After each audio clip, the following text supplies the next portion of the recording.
On va à présent passer à Demain l'actu et on va parler de Shuer, une application qui permet de se retrouver en tout lieu.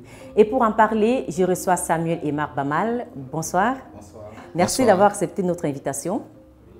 Alors, vous êtes développeur camerounais et vous venez de mettre en ligne Shuer. Oui. Avant de discuter avec vous, on va permettre à nos téléspectateurs d'en savoir un peu plus. Qu'est-ce que c'est exactement cette plateforme? GFT Témédier vous présente Shuer. C'est une plateforme qui se veut être une boussole qui oriente son utilisateur vers toute l'information dont il a besoin, qu'il s'agisse d'un commerce, d'un restaurant ou des services administratifs. L'objectif de Shuer, c'est d'éviter des pertes de temps, d'argent ou d'énergie qui pourraient être gaspillées à retrouver son chemin. À titre d'exemple, si l'on recherche une pharmacie, il suffit de renseigner le nom dans la barre de recherche de l'application qui vous renverra des résultats avec l'opportunité de les retrouver sur Google Maps. Contrairement aux autres applications du genre qui offrent les mêmes services, Shuer a la particularité de comporter un module qui permet à son utilisateur de prévisualiser les résultats de sa recherche, ce qui offre la possibilité à un touriste qui chercherait un hôtel de visualiser les chambres, les différents tarifs, les salles de banquet et de déterminer qui est le moins cher selon sa localisation.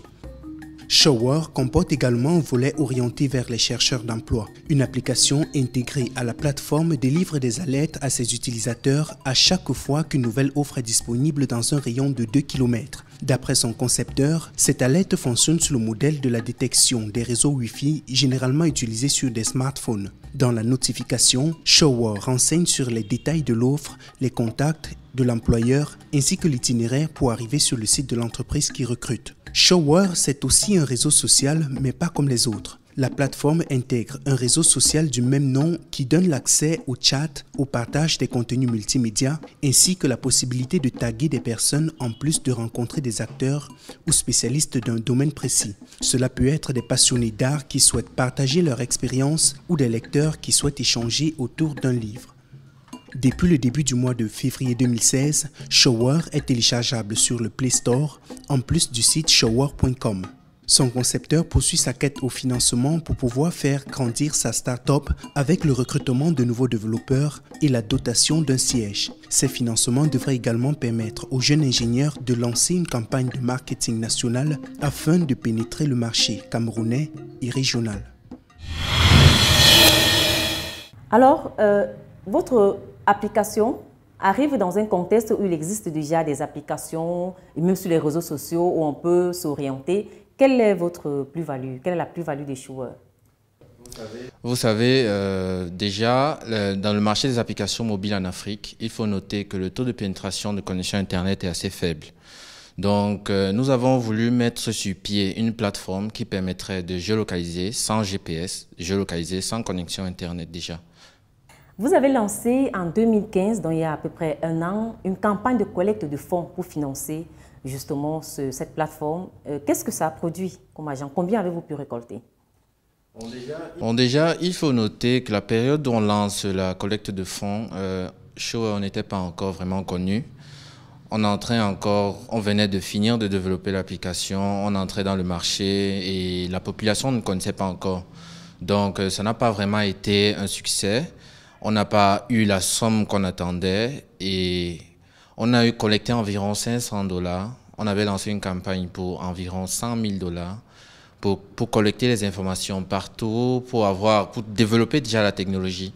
Donc, on n'a pas atteint nos objectifs. Mais est-ce que vous avez communiqué? Est-ce que vous êtes fait accompagner? C'est vrai que peut-être vous n'aviez pas contacté Actinet parce que très souvent, il y a plusieurs applications que nous avons accompagnées dans ce sens-là et qui ont plutôt bien rempli leurs conditions. Mais aujourd'hui, où désormais la plateforme existe, n'est plus virtuelle, est-ce que vous allez relancer notre campagne? Est-ce que vous avez besoin de financement pour développer cette plateforme ou pas? Ou bien tout va bien pour vous pour l'instant? Nous prévoyons de relancer une nouvelle campagne de collecte de fonds parce qu'il nous faut des moyens pour collecter les informations partout au Cameroun, en Afrique, parce que notre base, ça ne sera pas seulement au Cameroun. Donc, on compte bien relancer une nouvelle campagne de collecte de fonds et cette fois-ci, on va vraiment mettre le paquet et s'accompagner de tout le monde. Et vous parlez justement vous visez pas que le Cameroun, vous visez la sous-région, mais aujourd'hui, est-ce que ce n'est que le Cameroun que vous avez pu touché ou bien vous êtes déjà installé dans d'autres pays, vous avez déjà commencé à travailler sur l'installation dans d'autres pays? Déjà, nous avons commencé par la proximité. Nous avons presque fini au Cameroun avec les informations.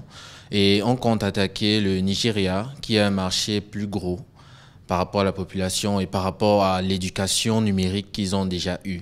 Donc, ça sera plus facile de mieux attaquer, de mieux entrer dans le marché au Nigeria et au Gabon, parce que ce sont les pays voisins. Est-ce que cela veut dire que l'application aura plusieurs langues? Oui, l'application est faite pour avoir plusieurs langues, même les langues maternelles. Donc, on est en train de mettre en place un module de traduction automatique. Donc, l'utilisateur devra juste choisir sa langue et l'application va s'adapter à ce qu'il veut. Alors, prenons un exemple concret. Quel est le service que cette application offre et qui est si particulier? Est-ce que si je suis, disons, nous sommes à Douala, si je suis au rond-point d'Eido et que je veux retrouver un restaurant, est-ce que je saurais quelle est la voie à prendre? C'est juste pour qu'on comprenne ensemble comment ça fonctionne. Oui. Déjà, il faut noter que l'application est née pour résoudre un problème précis, qui est déjà la dénomination de nos rues et les problèmes de repères. Parce qu'on n'a pas vraiment les repères chez nous lorsqu'on veut se déplacer. On a d'un côté les noms des rues officielles et les noms des rues officieux que les populations connaissent le mieux. Oui. Donc, notre système de géolocalisation allie les deux systèmes. Donc, lorsque vous recherchez un restaurant, on ne va pas juste vous dire rue Foucault. On va vous dire rue Foucault à côté de immeuble tel, porte tel et ceci. Donc, on allie géolocalisation non officielle, non officieux. Vous aviez pour objectif en 2015 d'atteindre 40 millions d'utilisateurs en 2018. À 2 ans de cette échéance, où en êtes-vous? Nous ne sommes pas encore dans le million d'utilisateurs, mais déjà, il faut noter qu'avant que l'application ne soit disponible sur Play Store, nous avions déjà environ 2000 utilisateurs. Donc, depuis que nous avons mis sur Play Store, ça fait pas encore 2 semaines, nous sommes déjà à plus de 130 téléchargements en moins de 2 semaines.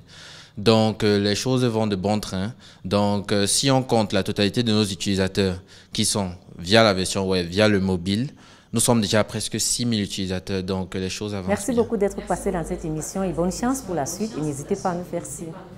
Merci.